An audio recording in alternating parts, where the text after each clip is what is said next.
versions, une version Wi-Fi, une version 4G. Donc voilà, le client va pouvoir choisir s'il veut mettre une carte SIM data plus voix.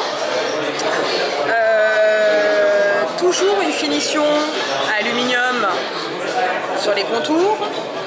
On a également mis le slot à côté de la micro SIM, slot micro SD, et puis bien entendu micro USB ici. Elle est encore plus fine que l'ancienne version. Elle est plus fine et plus légère.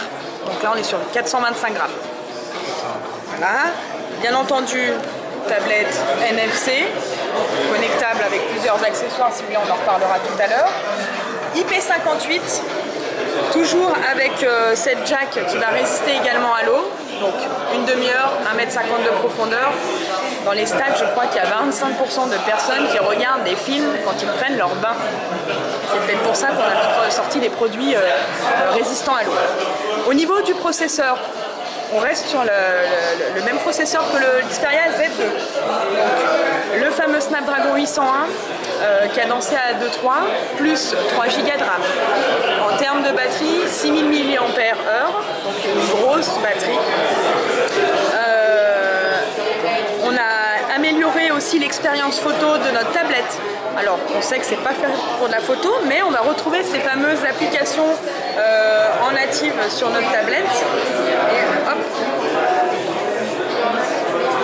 Le Social Live qui va me permettre de filmer et de poster en direct sur mon compte Facebook. Le Time Shift Burst qui va me permettre de prendre 61 clichés en seulement 2 secondes. L'effet réalité augmentée où on va avoir des photos fun et là où votre visage va être détecté.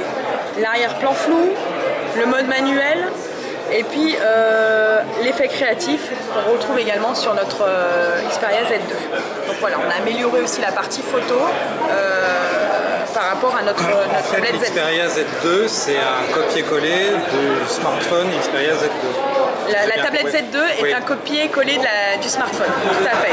On retrouve un écran également avec les mêmes composants, avec ces dernières innovations qu'on a sur la dernière génération de téléviseurs, tels que le X-Reality, le Triluminos, le Phosphor LED. On va retrouver exactement les mêmes specs que notre Xperia Z2. Elle sera disponible quand? Elle sera disponible à partir de fin avril, début mai.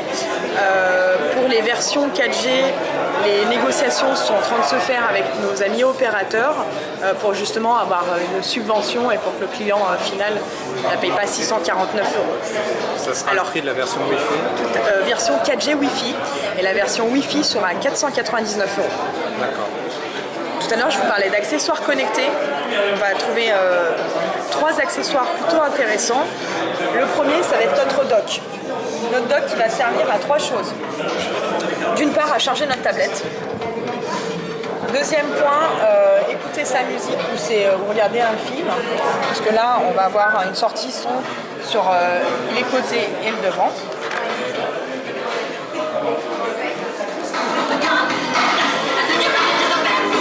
En arrière.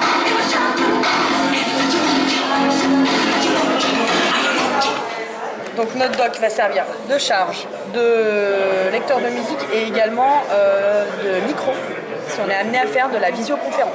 Donc là on a une touche physique pour répondre et si le client décide de mettre sa puce voix data, il pourra également avoir une conversation téléphonique.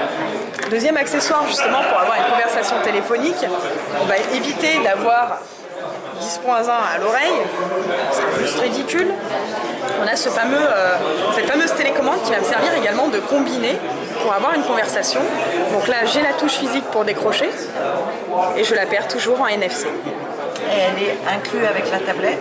Non, ça sera un accessoire qui se vendra à côté ou peut-être en offre bundle.